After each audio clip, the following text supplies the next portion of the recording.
Selamat pagi, selamat berjumpa kembali bersama saya tentunya Pak Ari. Oke, kita berbicara tentang bagaimana suatu sistem pembangkit ke beban mesin induksi. Jadi saya ulangi, bagaimana menjelaskan, bagaimana menggambarkan suatu pembangkit 3 fasa, transformator 3 fasa, kemudian beban motor induksi, dan bagaimana sistem pengawasannya. Begitu berputar hari-hari kita, sekaku basa-basi bagaimana agar tidak terbalik-balik fasanya. Nah, kita kembali ke gambar utama lagi. Kita awali dengan pembangkit dulu ya. Sekaku robot yang lupa hati. Tiba-tiba Pembangkit 3 fasa generator sinkron terdiri dari 2 kutub magnet permanen atau tidak permanen. Untuk generator yang besar tentunya NS ini adalah magnet sementara, jadi magnet yang dililit oleh satu lilitan, dan lilitan itu dialiri oleh arus DC. Kemudian di sini adalah, bisa saja di sini itu adalah tempat mengeluarkannya energi keluar generator. Tentunya kalau dilihat dari konstruksi ini, yang diputar adalah konduktor yang ini ya. Nah, konduktor yang ini. Kalau di sini kita lihat konduktor juga inti magnet yang dililiti oleh konduktor ya. Kemudian dengan arahnya sedemikian sehingga dia itu N, jadi arah lilitannya, dan juga arah arusnya dari sumber DC ya. Kemudian ini juga dililit sedemikian arahnya sehingga dia menjadi S. Jadi kalau lilitannya terbalik ini jadi N ya, hasilnya tidak bagus dan mungkin tidak menghasilkan apa-apa. Kali ini hanya diam saja. Kalaupun bergerak tidak menghasilkan apa-apa, kalaupun menghasilkan sangat kecil. Jadi kalau ini N dan S sudah optimal. Kemudian karena ini akan keluar menjadi sumber listrik 3 fasa, maka konduktornya juga 3. Kita lihat pasangannya 1, 2, 3 ya. Masing-masing konduktor ini mempunyai 2 ujung. Ujung yang satu disentuhkan ke cincin, kemudian ujung yang lain disentuhkan ke cincin yang berbeda. Maka kalau konduktornya yang utama ini 3, kalau konduktornya ini 3, maka membutuhkan cincin sebanyak 6, jadi 3 pasang ya. Nah, di sini adalah konduktor yang diam untuk menerima aliran arus dari konduktor yang berputar tadi ya. berputar hari-hari kita, sekaku basa-basi yang sama.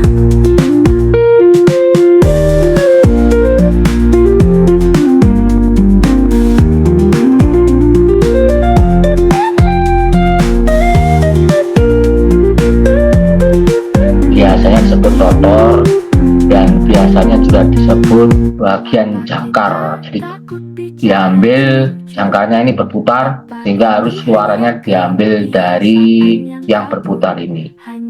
Fungsi lilitan jangkar, posisinya bisa dipertukarkan dengan posisi lilitan medanya. Jadi fungsinya tetap, hanya posisinya yang dipertukarkan.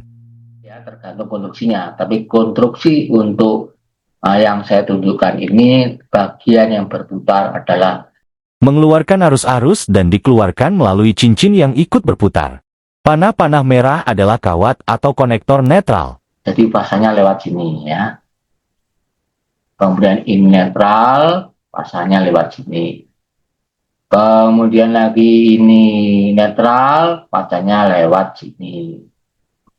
Karena posisi konduktor sedemikian, sehingga antara fasa merah, hijau, dan biru itu berbeda fasa. Nah, maksudnya berbeda fasa, kita lihat dulu.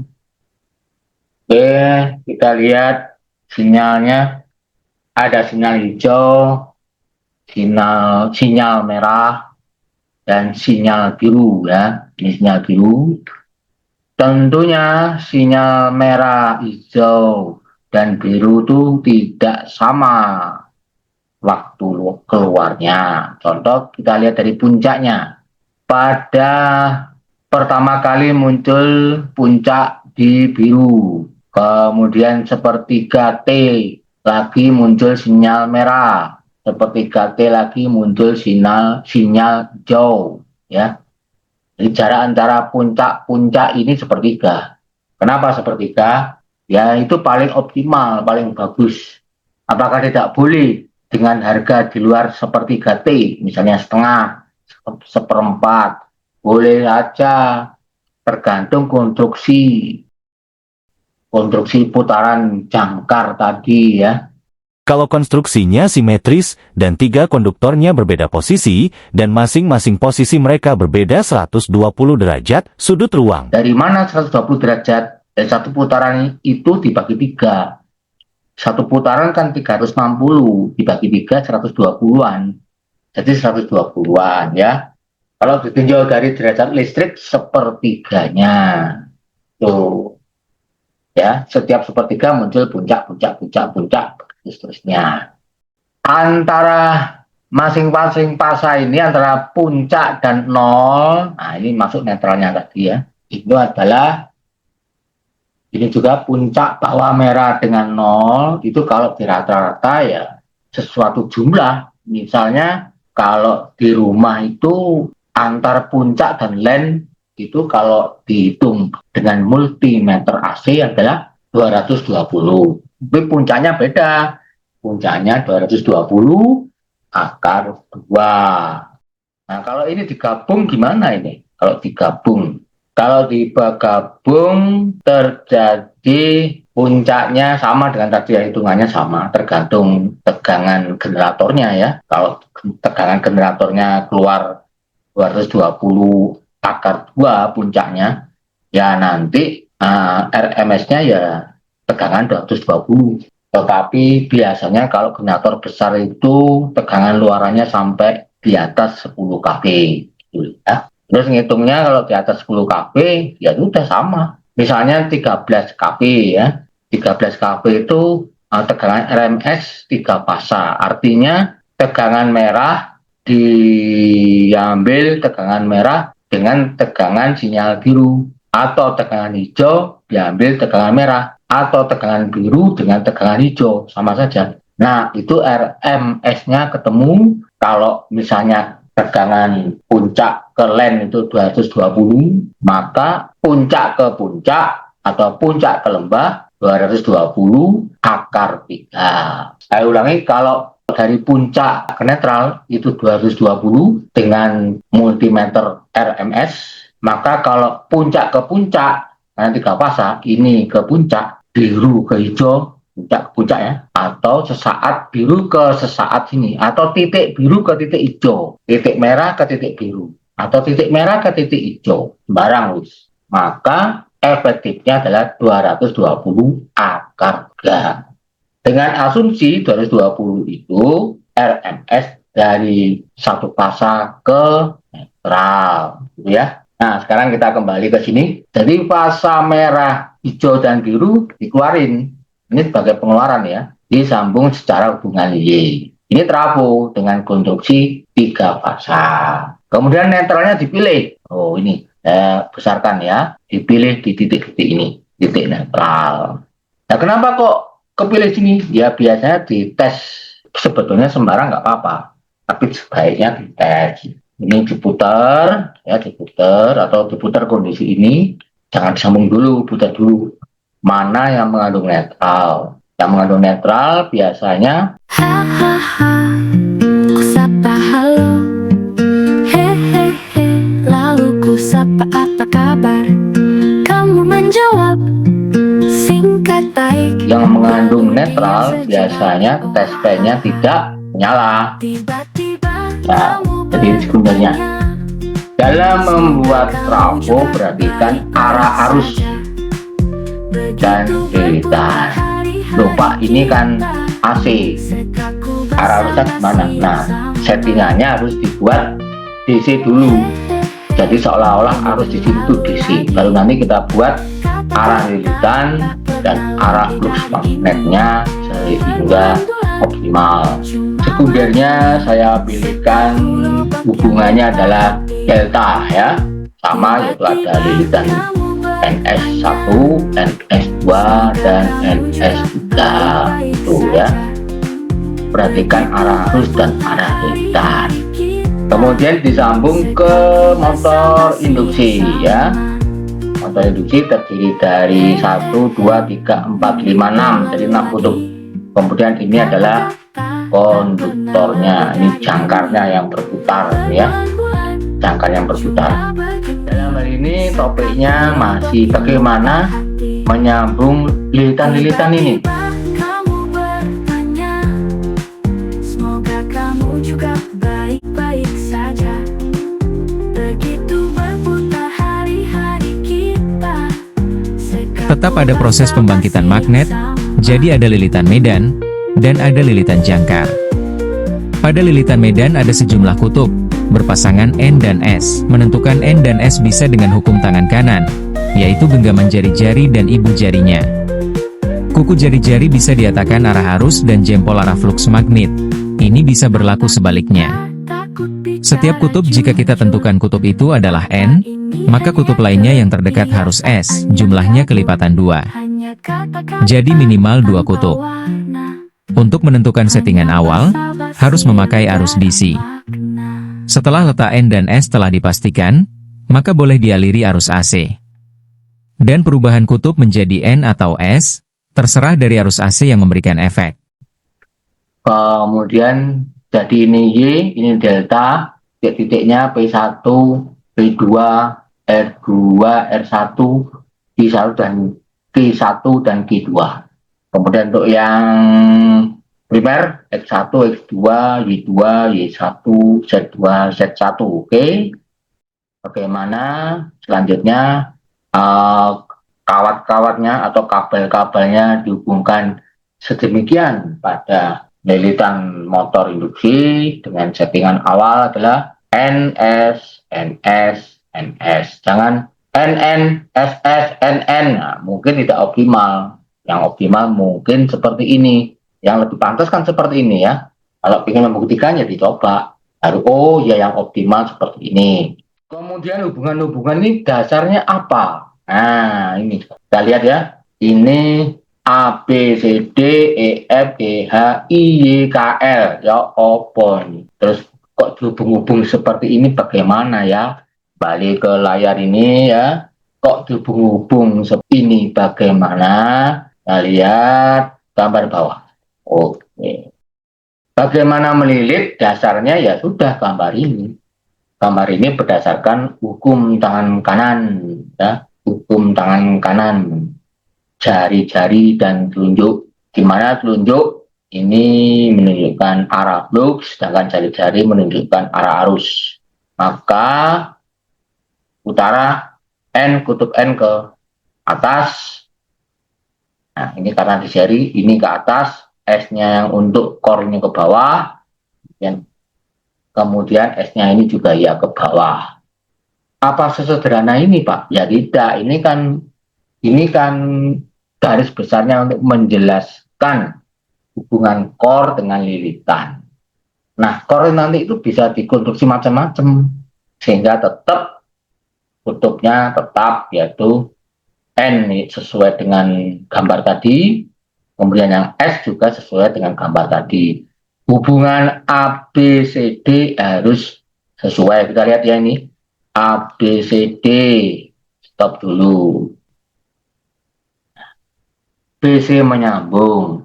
A, 5. dapat masukan dari sumber. Ini ya. A, B, C nyambung. D juga dapat masukan dari sumber. D, ini kan nyambung. Nah, B-nya dapat dari sumber lain. Kalau ini bahasa hijau, ini bahasa biru. Ya, kita lihat bawahnya. Tadi apa? B, C, D ya. A, B, C, D. Nah, ini dari sumber. Coba sumbernya sama, itu beda. Iya, beda sumber tapi nyambung kedua sumber itu. Ya, jadi S ini ya masuk di sumber. Jadi ini jadi terhubung. Ya, di D ini juga masuk sumber. Sumbernya lebih negatif. Nah, kalau hubungannya dengan tadi, Pak, tadi kan juga sama ya, sama. Kita lihat. A ini dari hijau, ya, AB, sedangkan ini dari biru. Nah, hijau dan biru kan beda potensial. Bisa ini puncak, ini setengah puncak, beda sudah. Nah, kalau setengah puncak berarti lebih negatif. Ini puncak berarti positif. Nah, sama kan? Jadi ini pas puncak, ini pas lembah, atau pas lebih kecil. Jadi antara merah, hijau, dan biru lebih banyak tidak samanya. Kalau pas sama itu kan tertentu aja, detik tertentu, tapi begitu waktu berjalan langsung berubah lagi. Nah, jadi terjadi perubahan antara hijau dan biru. Nah, ya, settingan awalnya memang berbasis DC tadi, tapi setelah ada harus bolak-balik kan terserah mawon di sini ya, terserah tegangannya itu, mana yang lebih positif, mana yang lebih negatif, dan bagaimana arah arusnya kemudian, begitu ya. Nah, begitu juga untuk yang ini. Nah, ini kan I, K, E, F. Nah, I itu berhubungan dengan E. Kita lihat sini. I berhubungan dengan E ya. Kita lihat ya. Kelihatan ini. I berhubungan dengan E. I dengan K berhubungan. E dengan F berhubungan, tapi K dan F dimasukkan atau dikasih sumber. K tadi mana? KF yang dikasih sumber. Oke, kita lihat. KF. Oh ya, ini F yang dari sumber, ini K-nya juga dari sumber. Oh ya. Kemudian ini IHG. DIHG, GHIJ ya, GHIY. Bagaimana itu? Oh ya, kita lihat. GHIY ya, GHIJ. Nah ini GHIY. IH langsung berhubungan, JG dihubungkan. Kita lihat, JG dihubungkan, IH langsung dihubungan dekat ya. IH set, JG set, gitu. J dapat suntikan dari sumber, G juga iya. Nah, benarkah? Kita lihat, cocok. Nah, J dari sumber, terus G juga dari sumber. Oke. Setelah itu kita kembali sini, jadi hubungannya begitu. Jadi tidak boleh sembarangan menghubungkannya itu. Sesederhana ini Pak konstruksinya? Enggak. Tidak sesederhana itu. Namanya desain ya desain lagi. Tapi ilmu awalnya seperti ini ya. Nah, ini ujung tanda bahwa arusnya itu meninggalkan kita atau mendekati kita. Jadi kalau kita melihat suatu gambar itu, nah seperti gambar ini, satu dimensi ya. Ini kalau arus menjauhi kita atau mendekati kita kan bisa ini. Bisa kita lihat, kita tandai. Ini juga sama, menjauhi kita atau mendekati kita. Lihat catatan lagi ya. Tuh. Nah, arus ini dihubung, konduktor yang menghubungkan ini dengan ini harus difungsikan. Jumlahnya bagaimana? Nah, jumlahnya nggak satu. Kalau satu ya kurang kuat, harus banyak. Makin banyak, makin kuat.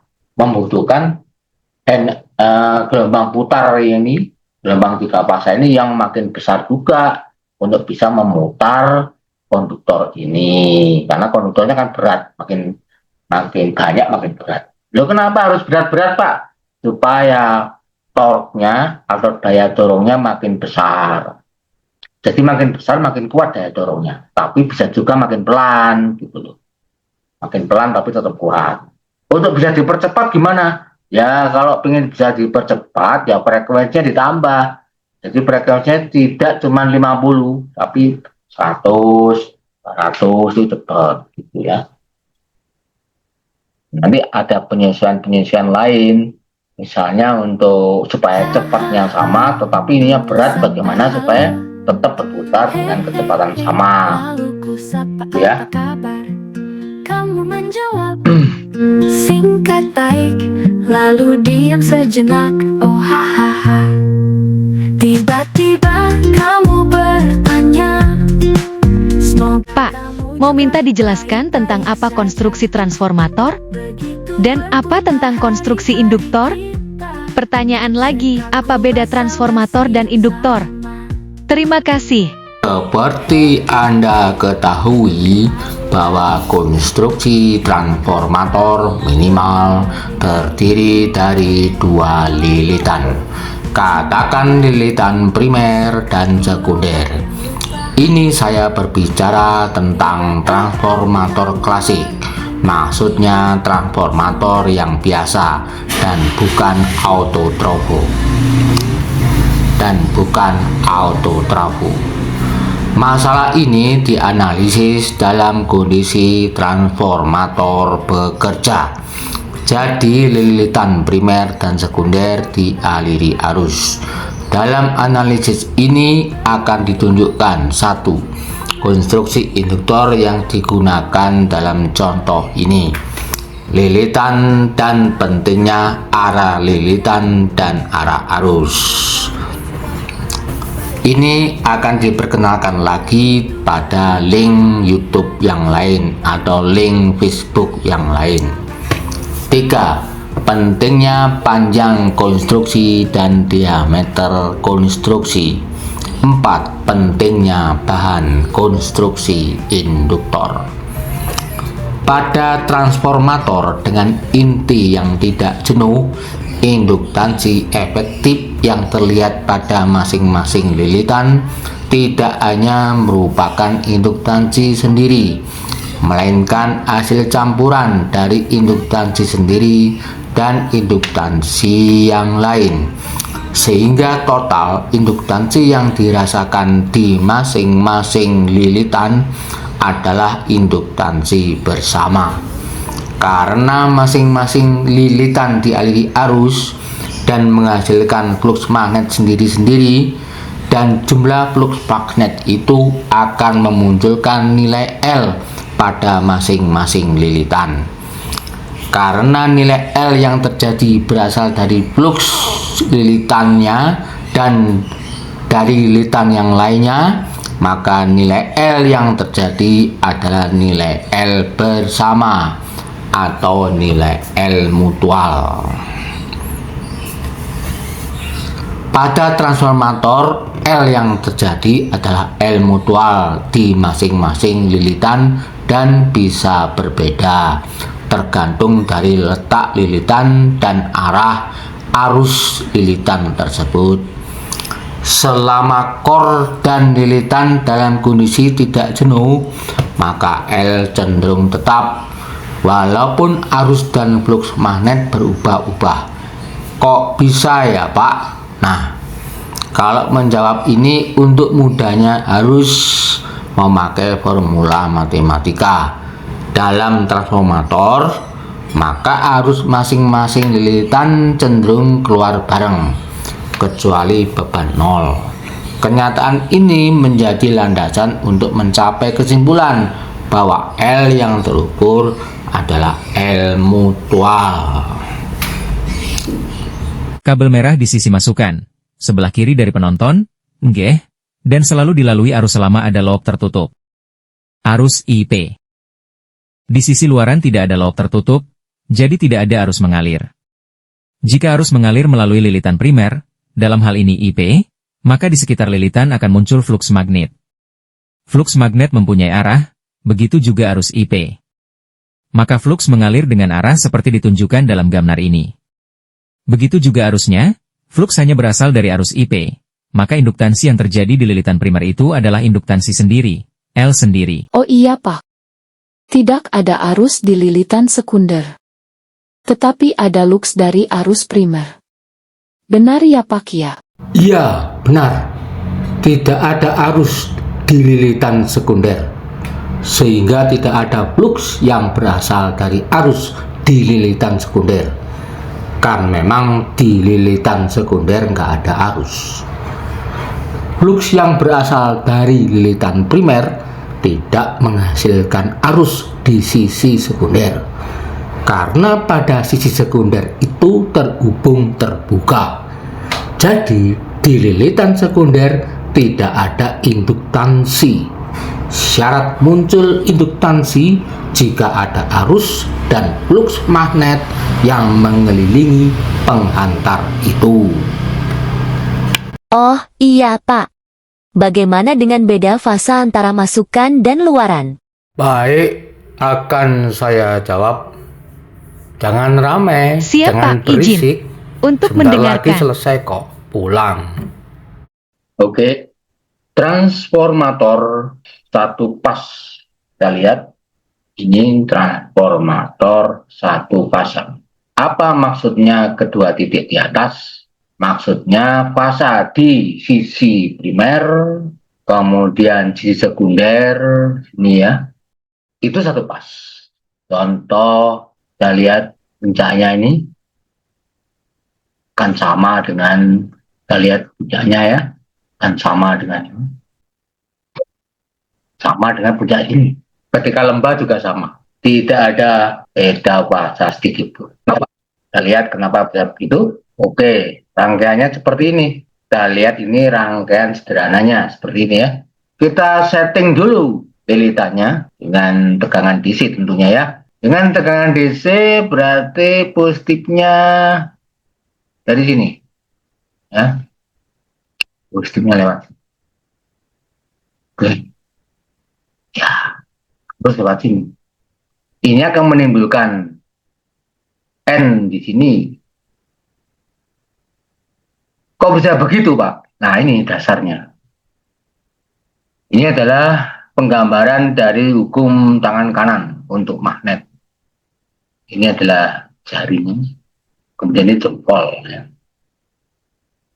Jempolnya di sini. Ya.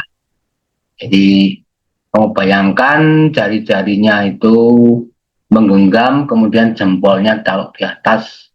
Nah, jempol itu adalah kutub utara, sedangkan ini jari-jarinya ya. Jari-jarinya itu kan di sini kuku jari ya, kuku jari. Arah kukunya ini adalah arah arus. Kita lihat ini, bisa. Ini arah kukunya, arah arus. Sama dengan ini arah arus, sama ya. Nah, ini adalah N-nya di sini, S di bawah. Artinya apa? Muncul flux hijau, terpecah, itu jadi coklat. Kemudian dari sini jadi pink, kembali lagi ke sini. Nah, ini menunjukkan karena ini difungsikan, maka ada arus mengalir. Cuma arusnya itu kok mengalir dari atas.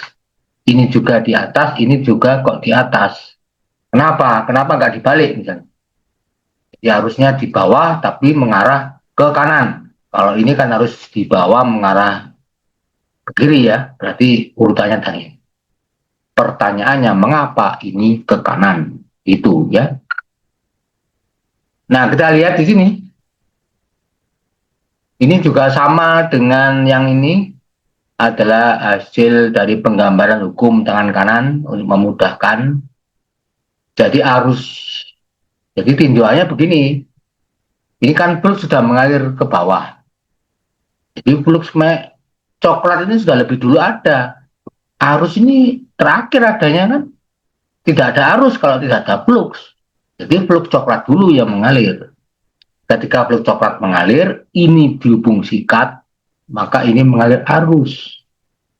Maka arusnya mengalir kemana supaya tidak bertentangan dengan flux yang mengalir dari atas ke bawah ini?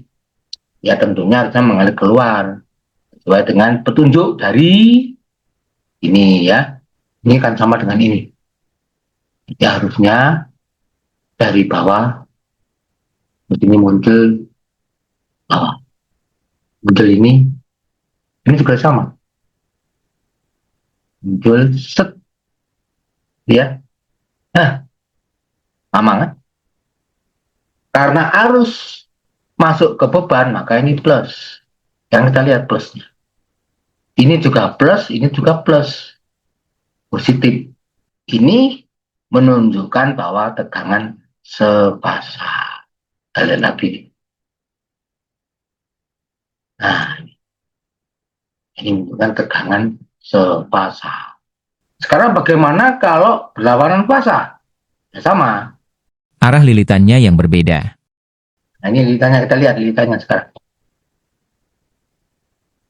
Lilitannya yang paling atas ada di balik core. Yang paling atas ya. Kita nggak usah melihat yang ini, yang paling atas. Yang paling atas, salah satu aja dihafalin ya. Yang paling atas ada di balik core, di belakang core.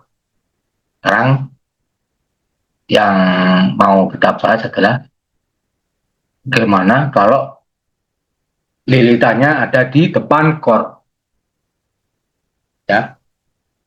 Lilitannya ada di depan core. Apa yang terjadi? Nah, kita lihat. Ini dulu ya. Terindikasi positif. Mengalir flux hijau. Pecah di sini jadi kuning. Yang flux hijau pecah di sini jadi pink ya. Nah, flux pink ini akan mengalirkan arus, tapi dari mana dia? Dari bawah ke atas. Loh, kok bisa gitu? Sedangkan yang tadi, kita lihat yang tadi lagi.